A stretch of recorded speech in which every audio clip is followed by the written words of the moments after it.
My name is Victoria Hayes. I'm 30 years old. I live in Oregon. It was just another Sunday dinner, another performance where I played the part of the dutiful daughter. I brought a homemade lasagna, my usual peace offering for crimes I never committed. During a lull in the conversation, I asked the simple question that would finally detonate my life. "Just tell me when the reunion is," I said, my voice quiet. My brother, Derek, laughed. A cold, ugly sound. "You're not part of the family, Victoria. Don't show up." I looked to my parents for help, but there was none. My mother smiled into her wine glass, pleased. My father called it a joke, his eyes refusing to meet mine. But it wasn't a joke. It was a verdict they had all agreed on. I didn't cry. I didn't argue. I just laughed. 4 days later, when a man in a Navy suit handed my father a thick envelope bearing my name, their world started to collapse. They had just learned what my silence truly costs. But before I tell you how everything flipped, like and subscribe and drop a comment to let me know where you're watching from. Growing up, my life was a constant audition for a role I was never going to get,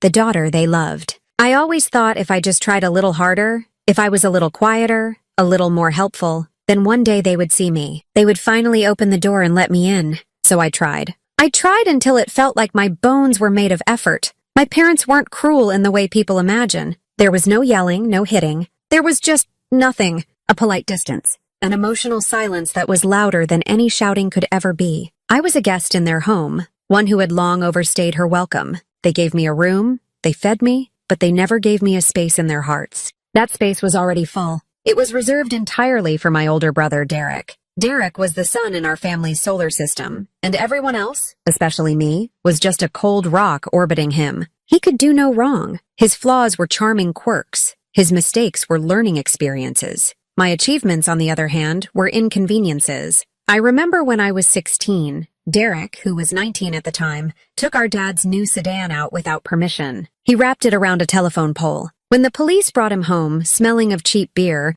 my father just sighed, put a hand on his shoulder and said, "Well, son, at least you're okay. The car can be replaced." They sat in the kitchen and laughed about it later, recounting the story as if it were a hilarious adventure. The dented fender and the flashing police lights became just another chapter in the grand legend of Derek. A year later, I got a full academic scholarship to the state university. I remember holding the acceptance letter in my hand, my fingers trembling. It felt like a winning lottery ticket. It was my ticket out, my proof that I was worth something. I ran into the living room, my heart pounding with a desperate need for their approval. "I got it," I said, holding out the letter. "A full scholarship. They're paying for everything." My father didn't look up from his newspaper. My mother glanced at the letter, her face blank. "That's nice, dear," she said, her voice flat. Then she added the words that pricked the balloon of my joy. "Just don't brag about it, Victoria. It's not polite to show off. Don't brag. Don't be too loud. Don't take up too much space. Don't be too much of anything."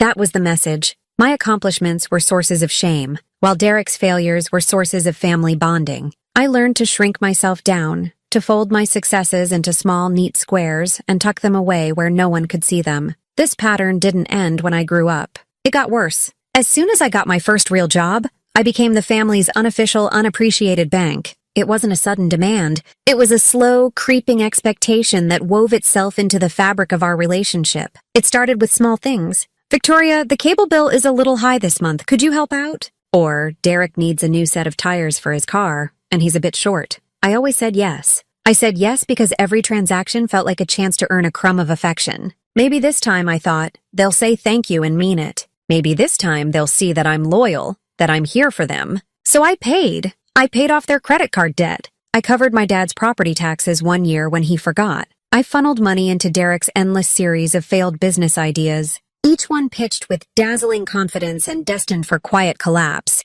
I was paying for their comfort with my own exhaustion. I worked overtime, I ate cheap meals, I put off my own dreams. I was trying to buy my way into belonging, to purchase a love that should have been given freely. I sent them money, fixed their messes, and drove over whenever they called, pretending that my loyalty would eventually be noticed, that one day it would be enough, but it was never enough. My support was not seen as a gift. It was treated as an obligation. They took my money like they took my presents, for granted. There were no real thank yous. There was just the quiet expectation that I would continue to provide, to fix, to be the silent, reliable pillar holding up their lives. I lived that way for my entire 20s, pouring myself into a bottomless pit. I was convinced that love was something you earned, like a paycheck. I kept working, hoping for a promotion that would never come. That Sunday dinner was supposed to be just another shift, another attempt to be the perfect, helpful daughter. I didn't know it then, but it was the day the illusion would finally shatter. It was the day I stopped trying to earn their love and started to see the devastating truth. For them,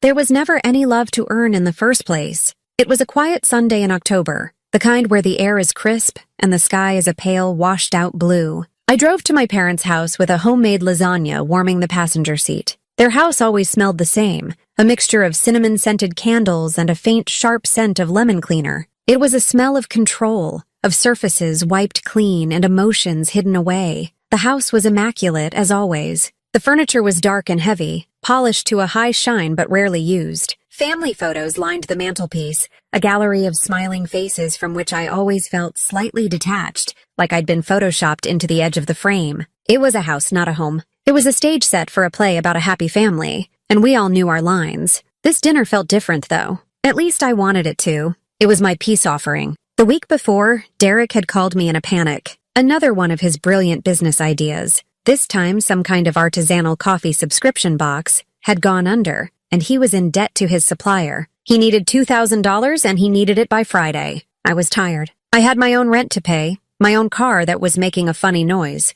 For the first time, I hesitated. "I don't know, Derek," I'd said softly. "Things are a little tight for me right now." The silence on the other end of the line was cold. Then he said, "Fine, I'll just tell Mom you don't care if we lose the house." The line went dead. Of course, they weren't going to lose the house over $2,000. It was a lie, a piece of emotional blackmail so blatant it was almost laughable. But it worked. The guilt gnawed at me all day. By evening, I'd transferred the money. He sent back a one-word text. The X. So, the lasagna was my apology. An apology for hesitating. An apology for not being a better, more compliant daughter and sister. I'd spent all of Saturday making it, carefully layering the noodles, ricotta, and a meat sauce that simmered for hours on the stove. I bought fresh garlic bread and a bottle of Merlot that cost more than I should have spent. This wasn't just a meal. It was a performance of my devotion. See? The lasagna was meant to say, "I'm still here. I'm still trying. Please, love me." They called it a family dinner, but from the moment I walked in, I felt the familiar chill.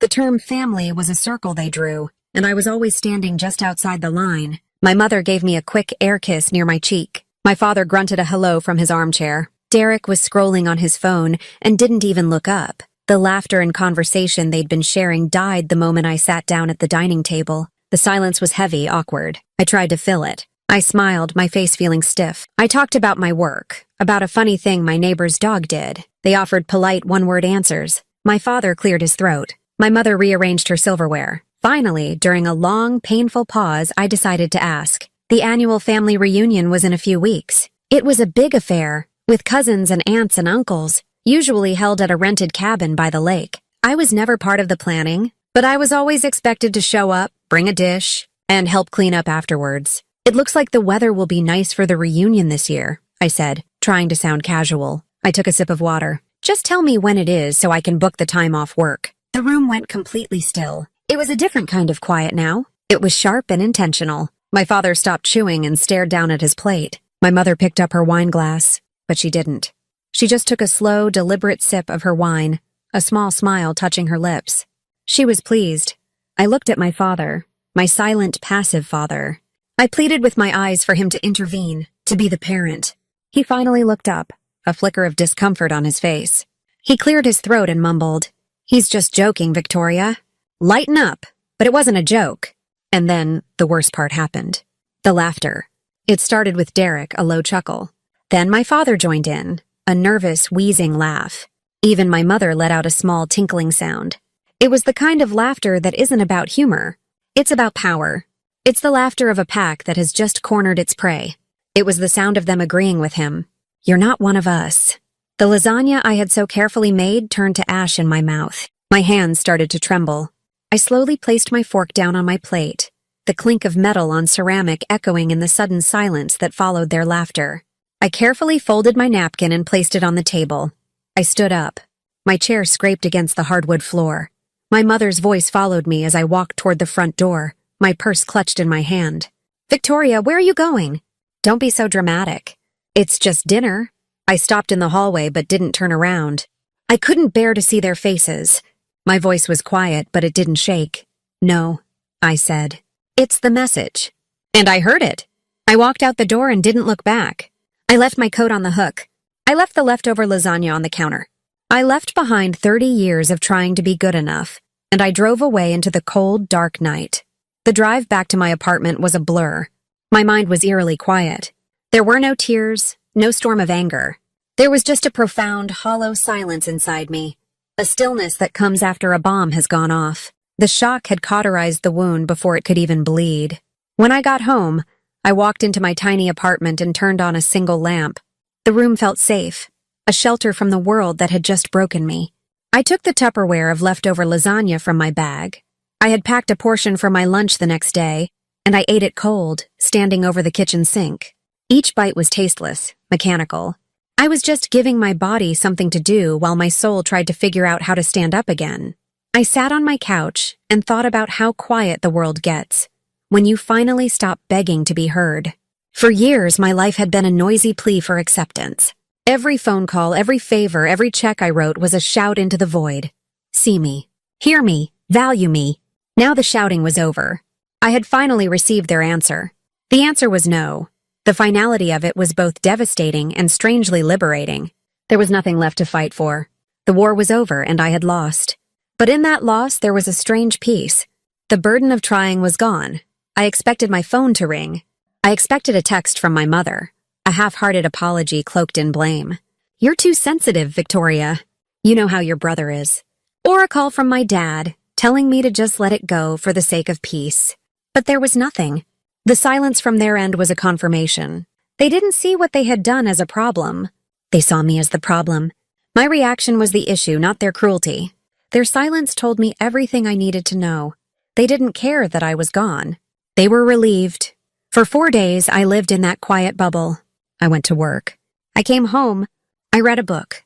I watched the rain fall outside my window. I didn't reach out, and neither did they. It was a standoff. And for the first time in my life, I wasn't the one who was going to break. I was learning that my silence wasn't emptiness. It was a boundary. On the 4th day, my phone buzzed. It was a text from a number I knew by heart. Derek.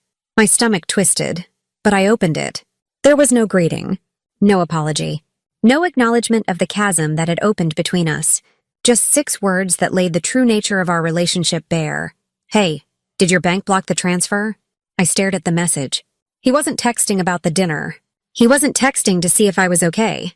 He was texting because a loan payment I made for him every month, a personal loan he had taken out for yet another failed venture, which I had been paying off for over a year, hadn't gone through. I had canceled the automatic payment the day after the dinner. It was all I had ever been to them. An ATM, a resource, a solution to their problems. Not a person. Not a daughter. Not a sister. Something inside me, something that had been dormant for 30 years, finally clicked into place. It was a cold, hard piece of resolve. I was done. My thumbs moved over the screen. I didn't type out my anger or my pain. I didn't give them the satisfaction of an emotional response. I gave them the same transactional energy they had always given me. I typed 2 short phrases, a simple cause and effect. Me, not family, not funding. My finger hovered over the send button. This was it. This was the point of no return. There would be no going back after this. No more pretending. No more quiet suffering. I pressed send, the message delivered instantly. Then I opened his contact information. I looked at his name. A name that had once meant brotherhood and now only meant pain. I pressed the block this caller button. A confirmation popped up. "Are you sure?" Yes, I was sure. I blocked his number. Then I blocked my mother's, then my father's. The silence was no longer something they were using against me. It was something I was choosing for myself. A feeling washed over me, one I hadn't felt in a very long time. It wasn't happiness, not yet. It was something quieter but stronger. It was a sense of ownership. A sense of peace. It felt like lighting a single candle in a vast, dark room I didn't even know I still owned. For the first time, I was illuminating a space that was just for me. The peace of my newfound silence lasted for exactly 1 day. The next evening, as I was making a simple dinner of scrambled eggs, the knocks started. It wasn't a polite tap, tap, tap. It was a heavy, insistent pounding on my apartment door. Thump, thump, thump. It was the sound of entitlement, The sound of people who believe they have a right to your space, your time, your everything. It was the sound of my family. My heart jumped into my throat, a reflex born from years of being startled by their demands. But then a strange calm washed over me. I turned off the stove, the eggs still soft in the pan, and walked slowly to the door. I didn't look through the peephole right away.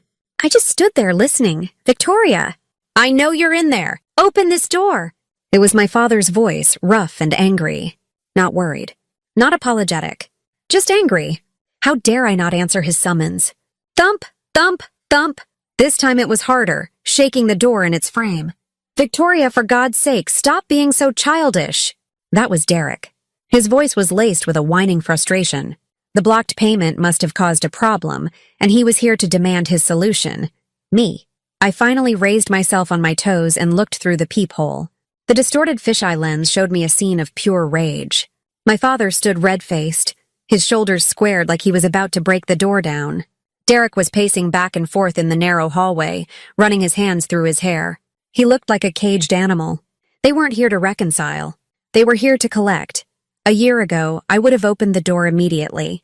I would have been flustered, apologetic, trying to smooth their ruffled feathers and absorb their anger. But standing there, separated by a thin piece of wood, I felt a power I never knew I had. The door was a boundary. My silence was a shield. I didn't open it. Their shouts grew louder, more desperate. Victoria, your mother is worried sick. My father yelled. It was a lie.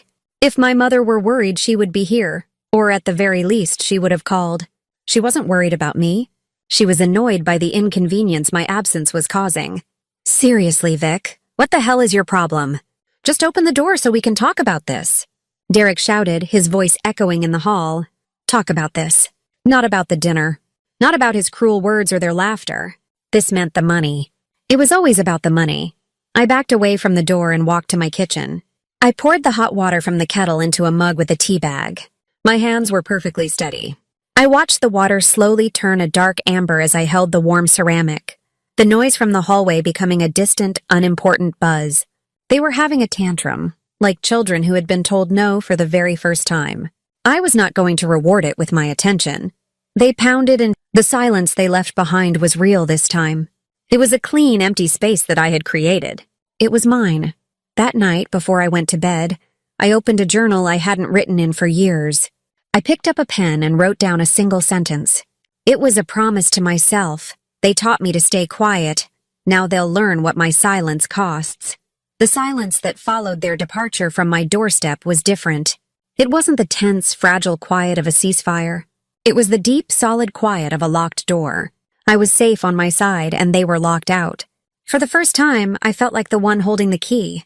That night, I slept for 8 straight hours, a deep, dreamless sleep that I hadn't realized I was missing for years. The next morning, I woke up with a new kind of clarity. The anger had cooled into a hard, clear purpose. The pain was still there, a low hum beneath the surface, but it was no longer the only thing I could feel. Now there was resolve. They had shown me who they were, over and over again. My mistake was that I had refused to see it. Now I was going to look. I was going to see it all.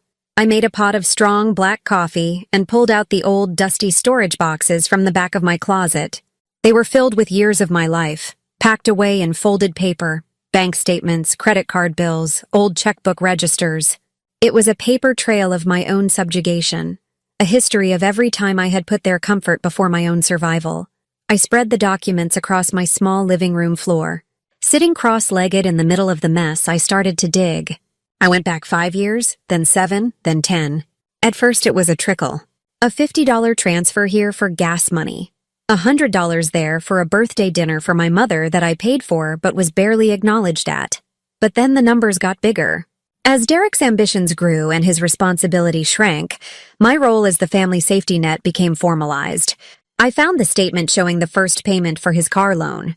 He'd sworn it was just for a few months until his new project took off. That was 4 years ago. I found the transfers month after month, a steady drain on my own savings. With each statement I unfolded, a memory attached to it would uncurl in my mind. Here was a $200 transfer to my father. I remembered that day perfectly. He had called me, his voice thick with a carefully constructed shame. The property taxes were late. And he was worried about a lien on the house. "Don't tell your mother," he'd whispered. "She'd worry herself sick." I felt a surge of responsibility, of daughterly duty. I had just gotten my annual bonus, a small amount I had planned to use to finally fix the chipped tooth I'd been hiding for years. Instead, I sent the money to him. I ate ramen for the rest of the month and learned to smile without showing my teeth. The house was safe. My father was relieved. My tooth remained chipped. I found records of Venmo payments to my mother, each one labeled with a cheerful, deceptive description. "Groceries! Mom's Spa Day 3, a little treat?" They looked like gifts, but they were demands. I remembered the phone calls that preceded them, her voice light and breezy. "Oh, Victoria, your brother and I are having some people over, and I just don't have time to get to the store. Could you be a dear?" It was never a question. It was a command wrapped in the soft packaging of a request. As I worked, the sun set outside my window and my apartment grew dark. I didn't turn on the lights. I just sat in the glow of my laptop screen, a calculator app open. I started a list, entering each amount, each date, each broken promise, $500, Derek's rental deposit for an apartment he was kicked out of 2 months later, $2,000 to cover the supplier for his failed coffee subscription box, $850 for an emergency plumbing repair at my parents' house that turned out to be for a fancy new shower head, $3,000, a loan to Derek for startup capital for a t-shirt company that never printed a single shirt. He bought a new sound system for his car that week. The list grew longer and longer. The numbers piled up, one on top of the other, each one a brick in the wall that had been built between us. I felt a wave of nausea. How could I have been so blind? How could I have let this happen for so long? The shame was hot and suffocating. But as I kept typing, the shame began to morph into something else. It hardened into a cold, diamond-hard anger. This was not my shame to carry. It was theirs. I finished around 3 a.m. My back ached and my eyes burned from staring at the tiny numbers. I hit the total button on the calculator. The number that appeared on the screen made me gasp. $19,760. $19,760. It was a down payment on a house. It was a new car. It was a degree. It was a life I hadn't allowed myself to live because I had been funding theirs. I stood up and walked to my desk. I took out a bright yellow highlighter. Then I went back to the piles of paper. For every transfer, for every payment, for every dollar I had given away, I drew a thick fluorescent yellow line. The paper was soon covered in these harsh, bright slashes of truth. It was undeniable. It was proof. This was not a family helping each other out. This was a sustained, systematic exploitation. The task took another hour. When I was done, the floor looked like a crime scene, marked and cataloged. This was the scene of the crime of my 20s. That night, looking at the mountain of evidence, I whispered it out loud to the empty room. A final, quiet declaration. It's over. The next morning, I packed all of it into a thick manila envelope. The bank statements, the Venmo records, the highlighted proof of my value to them. On a single, clean sheet of paper, I wrote a short, simple note. It wasn't angry. It wasn't emotional. It was a statement of fact, a mirror I was now forcing them to look into. This is who I've been. Ask yourselves who you've been. I didn't sign it.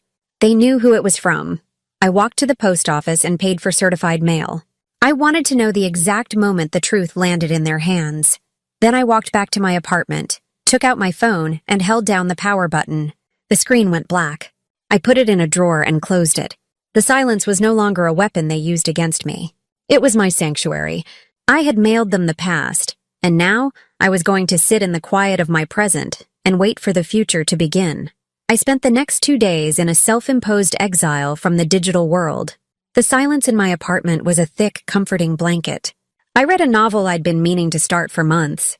I deep-cleaned my kitchen. I went for a long walk in the park and watched dogs chase squirrels, feeling blessedly, beautifully anonymous.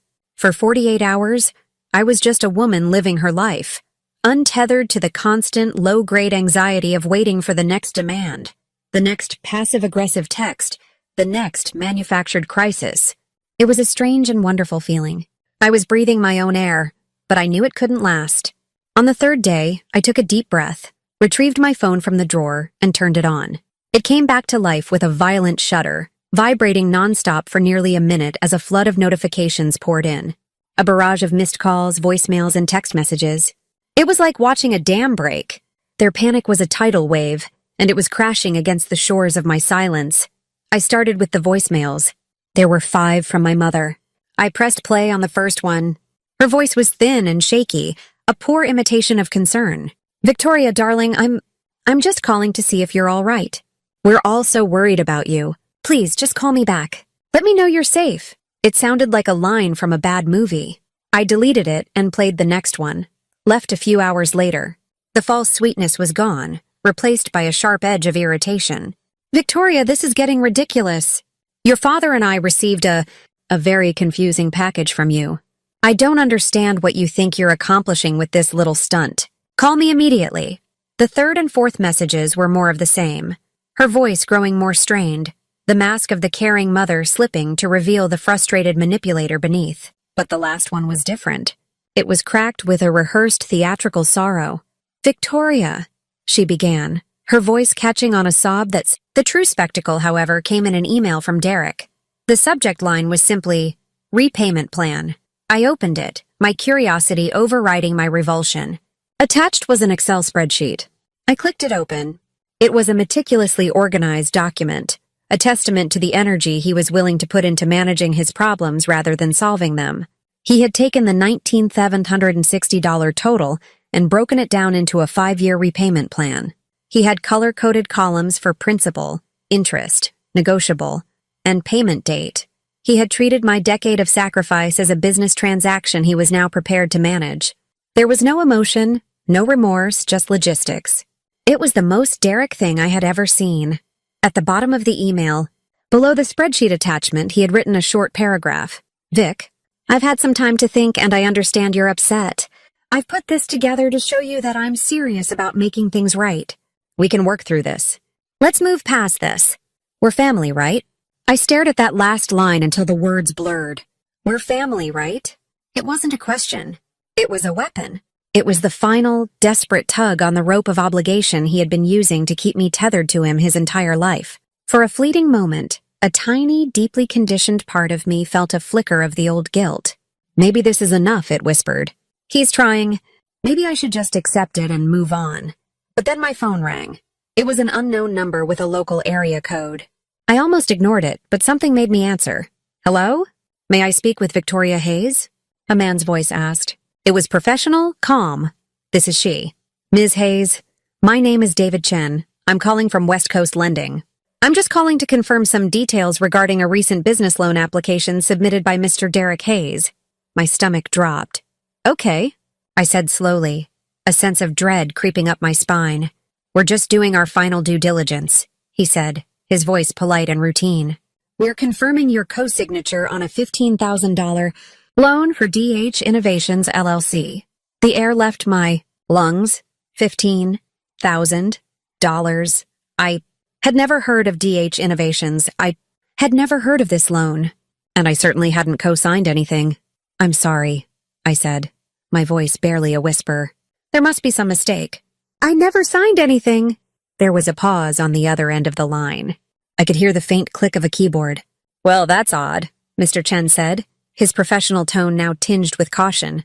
"We have your signature here on the primary guarantee form, along with a copy of your driver's license and your social security number." My blood ran cold. "My social security number?" They had my old files at the house. They had everything they needed. "I never signed anything," I repeated, my voice stronger this time, colder. "I did not authorize this loan. I did not give anyone permission to use my information." The man, David Chen, was silent for a long moment. When he spoke again, his voice was different. The routine politeness was gone, replaced by a grave seriousness. "I see," he said. "Ms. Hayes, are you telling me that the signature on this document is a forgery?" The word hung in the air between us. Forgery. It was no longer about hurt feelings or family drama. It was no longer about being unloved or underappreciated.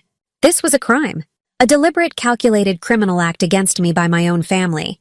They hadn't just taken my money. They had stolen my name. They had stolen my identity to fuel their own selfish needs. And they were willing to saddle me with a debt that would have financially crippled me. The spreadsheet? The manipulative voicemails, the angry texts. It was all a distraction. A smokescreen to hide what they had really done. "Yes," I said, my voice clear and steady as ice. That is exactly what I'm telling you. There was another shorter pause. Then I think we both know what this is, the lawyer said quietly. When I hung up the phone, I wasn't shaking. I wasn't crying. A terrifying calm had settled over me. They had thought my silence was weakness. They thought my distance was a tantrum. They had underestimated me. They had made the biggest mistake of their lives. They had pushed me out of the family, and in doing so, they had just released me from any obligation to protect them from the consequences of their own actions. The first phone call I made after hanging up with the bank was to a lawyer. I didn't search for a family law attorney or a mediator. I searched for a litigator, someone who specialized in fraud. The name that came up with glowing reviews was a woman named Eleanor Parson. Her website described her as tenacious, meticulous, and dedicated to justice. That was exactly what I needed. Justice, not a family therapy session. Her office was in a sleek, modern building downtown, the kind made of glass and steel that felt a world away from my parents' stuffy, traditional house. Ms. Parson herself was the human embodiment of her office, sharp, polished, and radiating a calm, formidable intelligence. She was in her 50s, with salt and pepper hair cut in a severe, stylish bob. She wore a perfectly tailored gray suit and listened to my story without a single flicker of judgment on her face. I sat across from her large mahogany desk, my hands clutched around a glass of water she'd offered me. I told her everything. I started with the dinner, the years of financial support, the envelope full of highlighted statements, and ended with the phone call from the lending company. I felt a familiar shame as I recounted the details. The shame of being a fool, of being used. I expected pity, or perhaps a lecture on setting boundaries. Instead, when I finished, Ms. Parson simply nodded. She folded her hands on her desk and looked me directly in the eye. "Miss Hayes," she said, her voice even and firm, "I want you to be very clear about something. What you are describing is not a family squabble over money. What your brother and father have done, forging your signature, using your social security number to secure a loan, is identity fraud. It is a felony. You are not being dramatic. You are the victim of a serious crime." Hearing her say it so plainly, with such professional certainty, was like a physical weight being lifted off my shoulders. For my entire life, my reality had been denied. My pain was drama. My feelings were an overreaction. But in this sterile, quiet office, my truth was finally being validated. It had a name. It was a felony. "What happens now?" I asked, my voice small. "Now," she said, a hint of steel in her tone, "we respond. Not with emotion, but with facts, and with the full force of the law. They have operated in the shadows of assumed family loyalty. We will bring their actions into the light." Over the next 2 weeks, I worked closely with Ms. Parson and her team. They were incredible. They contacted the lending company and had a fraud investigation opened immediately. They subpoenaed the loan documents. When the papers arrived, Ms. Parson called me into her office. She laid the signature page on the desk in front of me. It was my name, Victoria Hayes, written in a shaky, unfamiliar hand. It was a clumsy imitation of my signature, clearly traced but lacking the natural flow. It was my father's handwriting trying to be mine. It was the ugliest thing I had ever seen. Seeing it there, in black and white, solidified my resolve. Any lingering trace of guilt, any whisper of a thought that I was tearing my family apart, vanished. They had done this. They had torn it apart long ago. I was just sweeping up the pieces. Ms. Parsons' strategy was what she called legal silence. We would not communicate with my family directly. No angry phone calls, no tearful confrontations. We would let the official, impersonal machinery of the law do the talking. "They thought your silence made you weak and compliant," she explained during one of our meetings. They didn't understand that silence can also be used to build a case. While they were busy leaving furious voicemails, we were busy gathering evidence. She was right. Their arrogance was their undoing. They believed I would eventually crawl back, apologize, and absorb this new debt just like I had absorbed all the others. They never imagined I would fight back. The day came, 2 weeks after my first meeting with Ms. Parson. She had found out through a legal search that my father and Derek were scheduled to fly to a tech conference in San Diego. Derek was apparently trying to find investors for his next doomed venture. They were still pretending their lives were normal. My father and Derek were standing in the TSA line, laughing about something. They were relaxed, confident. They had their laptops out, their belts off, looking like any other business travelers. As my father stepped up to the conveyor belt, the man in the navy suit approached him. "Mr. Hayes?" the server asked, his voice professional and loud enough for those nearby to hear. My father turned, annoyed by the interruption. "Yes?" The man extended a thick, heavy envelope. Across the front, in bold black letters, was my name, listed as the plaintiff, Victoria Hayes vs. Thomas Hayes. "You've been served," the man said simply. Ms. Parson told me the server described my father as freezing completely. The color drained from his face. His hands, which had been placing his briefcase on the belt, just stopped moving. He stared at the envelope as if it were a venomous snake. The server then turned to my brother. "Mr. Derek Hayes?" Derek looked from the server to his father's pale, shocked face. The smirk he so often wore vanished, replaced by a look of pure panic. The server handed him an identical envelope. "Victoria Hayes, Visa Derek Hayes. You've been served as well." The people in line around them stared. A TSA agent, impatient, barked at them to keep the line moving. But they were frozen. My father's confident posture had collapsed. He looked like an old, frightened man. Derek just stared at the papers, his face turning a pasty white. The public performance of their perfect lives had been brought to a sudden, screeching halt. The invisible, silent war I had been fighting alone for years had just become very, very public. That was the moment everything reversed. The power had shifted. For 30 years they had written the script, and I had played my part. But by using my silence, by choosing the law over emotion, I had finally taken the pen. I was writing a new ending. The aftermath was not a loud explosion. It was a slow, creeping frost that settled over every corner of their lives, freezing the comfortable world they had built on a foundation of my money and my silence. I didn't have to do anything more. I didn't have to make angry calls or post about it online. I just had to remain silent and let the legal process unfold. My lawyer, Ms. Parson, handled everything. The consequences were simply the natural result of their actions, a debt coming due. The first and most immediate effect was financial. As part of the fraud case, Ms. Parson's office filed an injunction. A judge reviewed the preliminary evidence, the forged signature, the sworn affidavit from the lending company, my decade of financial records, and immediately froze their assets.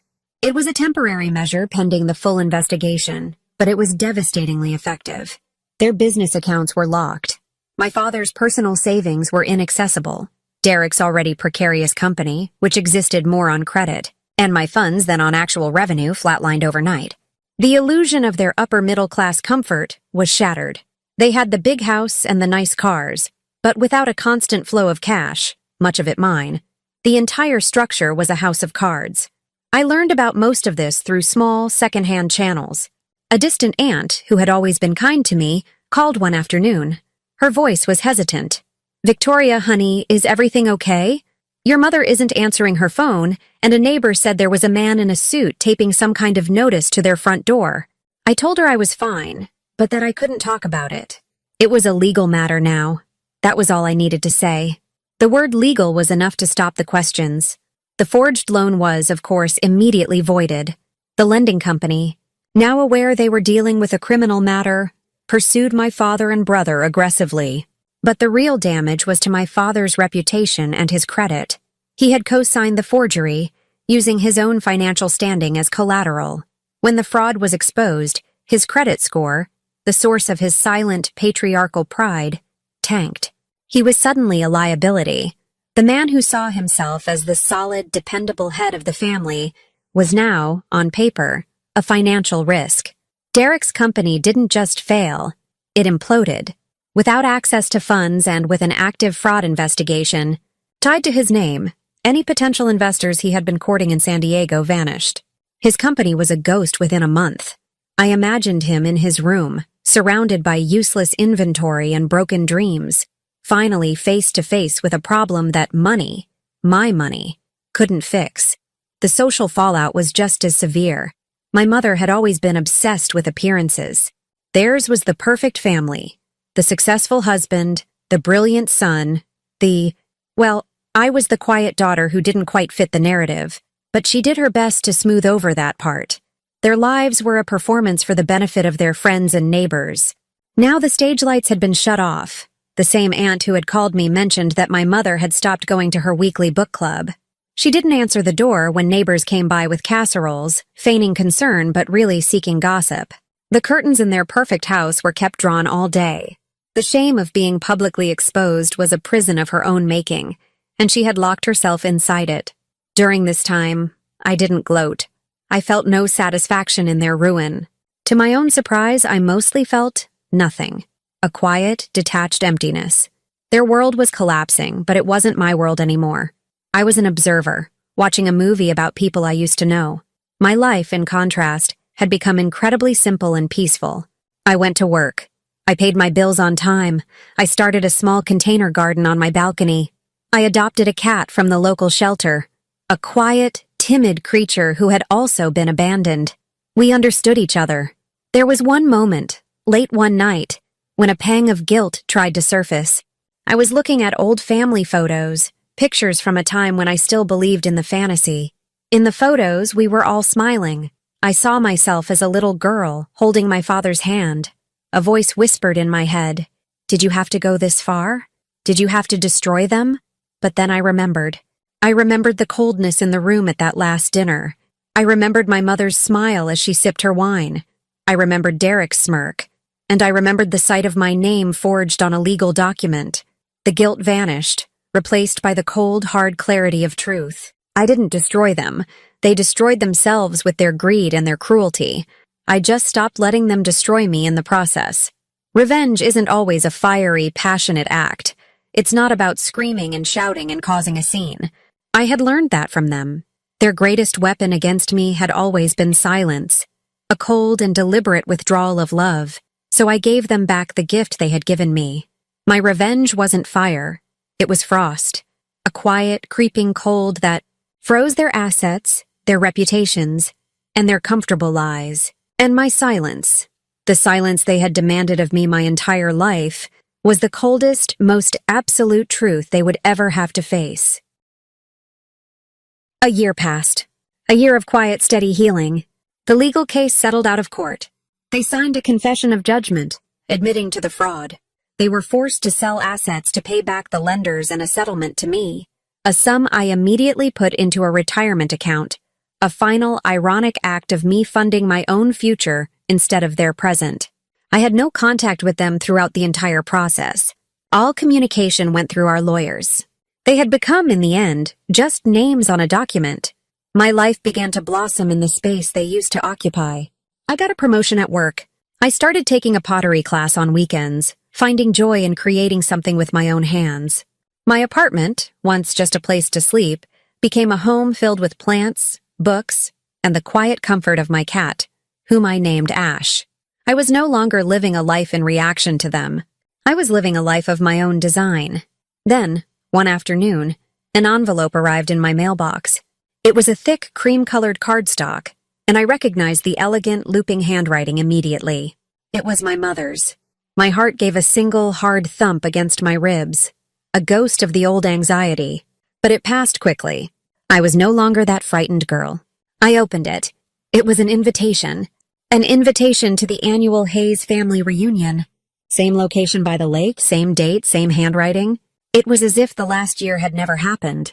There was no note, no apology, just the implicit, arrogant assumption that enough time had passed, that things could go back to the way they were, that I would be so desperate for a family that I would accept this hollow, meaningless gesture. I looked at the invitation in my hand. A year ago, this would have sent me into a spiral of indecision and pain. Should I go? Should I not? What would they think? Now, I just felt a sense of profound clarity. A small smile touched my lips. I walked to my kitchen, tore the thick invitation in half, then in half again, and dropped the pieces into the trash can. I didn't need to attend to make a statement. I didn't need to send back an angry reply. My absence would be the only answer they needed. This year, at their reunion, there would be an empty chair at the table. A quiet, gaping space where a daughter and sister was supposed to be. They would have to look at it. They would have to sit with it. And they would know, in the silence, exactly why it was empty. My absence would speak louder than their polite speeches and fake family photos ever could. That night, I sat by my window, a cup of tea warming my hands. Rain was tapping softly against the glass, washing the city clean. For the first time in my life, peace didn't feel like pretending everything was okay. It didn't feel like biting my tongue or swallowing my pain. It felt real. It felt like permission. Permission I had finally given myself to never go back to a place where I was not loved. If you've ever had to walk away from people who kept laughing when you were hurting, who took your kindness for granted, who saw your love as something to be used, then you'll understand. You'll understand that closing the door isn't always an act of anger. Sometimes it's the greatest act of self-love. Silence isn't revenge. It's recovery. And sometimes an empty chair is the loudest sound in the room.